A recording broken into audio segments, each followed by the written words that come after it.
Noelle, run away now. Leaving those words, the phone immediately cut off, and no matter how many times I tried calling back, I couldn't get through. My usually calm mother sounded desperate, convincing me that something must be wrong. What happened to Mom? Mother had been battling an illness for several years and had recently been hospitalized. Before her hospitalization, she called every day, but now, being in the hospital, she hadn't called, which I found strange. I rushed to the hospital, but by the time I arrived, she had already passed away. This can't be happening. Overwhelmed with grief, I couldn't say anything. The hospital where she was admitted was about an hour or two away from my apartment, and I regretted not acting sooner. The meaning of run away now remained a mystery. I thought I would never understand its meaning. However, amidst my grief and confusion, I unexpectedly discovered the meaning behind her words. I'm Noelle, a 25-year-old office worker. My parents divorced before I can remember, and my mother raised me with great care by herself. After becoming an adult and living alone, I saw her less often, but as a child, she took me to my favorite amusement parks and sent me to college despite financial struggles. She was a very kind mother. Although she passed away after a long battle with her illness, the mysterious words "run away now" stayed in my mind. I returned to my childhood home for the first time in a while to prepare for the funeral. What is this? Feeling nostalgic as I entered the living room, I found the room in complete disarray. The wardrobes and closets were particularly ransacked, and I realized that my mother's valuables were missing. The necklace I gave her with my first paycheck was gone too. I immediately contacted the police, but they said it might be the work of a serial burglar that's been active recently. I left this matter to the police and proceeded with the funeral preparations. On that day, many people came to mourn my mother. People who had been kind to us in the past attended, bringing back nostalgic memories, but I felt a pang of loneliness realizing I would live without family from now on. Still, I decided to see my mother off with a smile, sharing memories with everyone. After the funeral, a man approached me. Long time no see.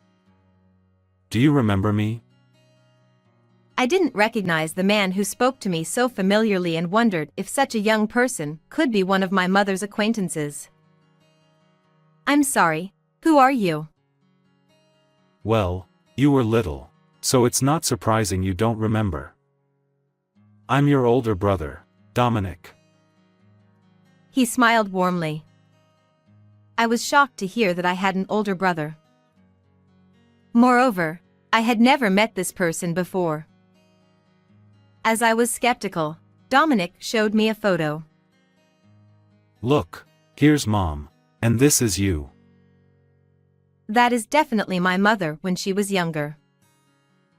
The woman was unmistakably my mother, and the child next to her looked just like Dominic. It seemed true that he was my brother, and I was happy to know I had family. But why had Mother hidden his existence from me? But I never knew I had an older brother. I see. It must have been hard losing Mom. But now I'll be here to support you. With his words, I nodded. Yes. But the questions remained. I had often wished for siblings when I was young. It seemed unlike my mother not to find a way for us to meet. Maybe she had her reasons. I tried to convince myself of this and suddenly thought of something else to ask. By the way, what about Dad? Didn't he come? Oh, Dad said he has nothing to do with us anymore and didn't come. I see. I hope I can meet him someday. Dad's a terrible person. He practically abandoned you and Mom. Even though they divorced, It seemed cruel for him not to attend her funeral.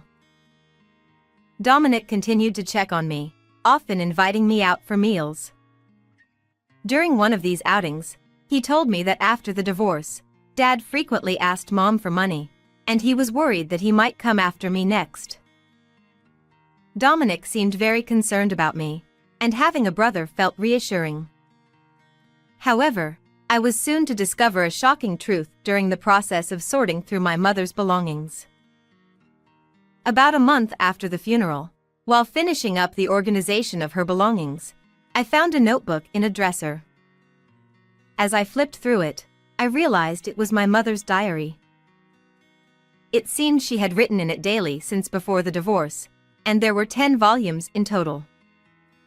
Feeling a bit guilty, I opened it. Seeing her neat handwriting brought tears to my eyes. Dominic came to visit. Even though we had agreed never to meet again as per my ex-husband's conditions, I was so happy that I secretly gave him some pocket money. I couldn't help but chuckle. It was endearing to see such interactions that I was unaware of, but the tone gradually changed. Dominic visited again today. But he just said, "Give me money," and left. I began to feel uneasy about my brother's behavior as described by my mother. His actions were increasingly troubling. Today, Dominic threatened me and I gave him money again. Indeed, it was written in my mother's handwriting. What does she mean by threatened? It gave me a bad feeling. When I refused to give him money, he said hurtful things. Today, he told me, "Your only worth is your money." The trembling handwriting made it seem all too real. Why would my brother say such things? I'm enduring it because it's his rebellious phase. As I read on, trying to understand her perspective, I stumbled upon a horrifying entry. Today, when I refused, he brought a knife from the dining room and threatened me. I was so scared that I gave him the money. I know I shouldn't keep doing this, but what can I do? I couldn't believe what I was reading. I was horrified by my brother's true nature and felt ashamed for not realizing it sooner. The person described in the diary seemed like a different person from the brother who had kindly smiled at me. Even though we live apart, he's still my precious son. I can't go to the police because it might be due to the divorce. Her words squeezed my heart. I understood her feelings, but I couldn't see someone who threatened my beloved mother with a knife as my brother anymore. He said he'd extort money from my sister too. I can't let that happen. It seems she kept his existence a secret to protect me, but her diary revealed everything. I have to protect her from Dominic before I go. Surely, the phone call that day was meant to warn me about my brother. She must have been afraid he would harm me. Thinking about how he tormented my mother and attended her funeral with a straight face made me furious. Holding my mother's diary, I decided to take revenge on my brother. Why did you call me here so suddenly? I have something to tell you. 3 days later, I invited my brother to the house. Being alone with someone who once used a knife to threaten my mother seemed dangerous, but I had a plan. I know what you did to Mom. When I said that, he widened his eyes slightly in shock, but quickly returned to a composed demeanor. He intended to keep denying it no matter what. What are you talking about? Don't play dumb. You were extorting money from her, threatening her. No, I don't know anything about that. He had no intention of admitting it and continued to play the role of the kind brother. Realizing this wouldn't get anywhere, I decided to perform a little act to get him to confess. Before she died, she told me everything. I pretended not to know to get back at you. Hearing this, his attitude visibly changed. Huh. He sighed, slouched in his chair, and looked at me with annoyance. So, you found out. Huh. Why did you threaten her and even use a knife? To my question, he responded. And after a mock thoughtful pause. Stress relief? He said with a smile. There wasn't a hint of guilt in his expression, as if he believed he had done nothing wrong. She never went to the police because she was thinking of you. Of course not. I'm her son. I was just getting pocket money. He said without a shred of remorse. I felt dizzy. I couldn't believe this man was my blood brother. I'm going to the police. Huh.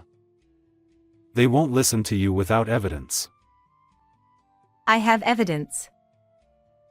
Saying this, I pulled out her diary. She wrote everything down in here. I could just tear that up right now. There are many more diaries and pieces of evidence she left. Destroying this one won't help. His face twisted. Realizing he couldn't easily erase the evidence, he began trembling with anger. So, I just have to stop you from going to the police? Shouting, he kicked his chair and started knocking things off the shelves. The room became a mess as vases and cups shattered. Once he had knocked everything over, he ran to the dining area and grabbed a knife, slowly approaching me. If you agree to be my cash cow, I'll let you go. At that moment, the sound of a police siren echoed nearby. He seemed to be very afraid of the police, looking around in panic. When the police entered the house, he was still holding the knife, looking bewildered. Why are the police here now? He shouted in frustration. He seemed shaken by the presence of the officers in the living room.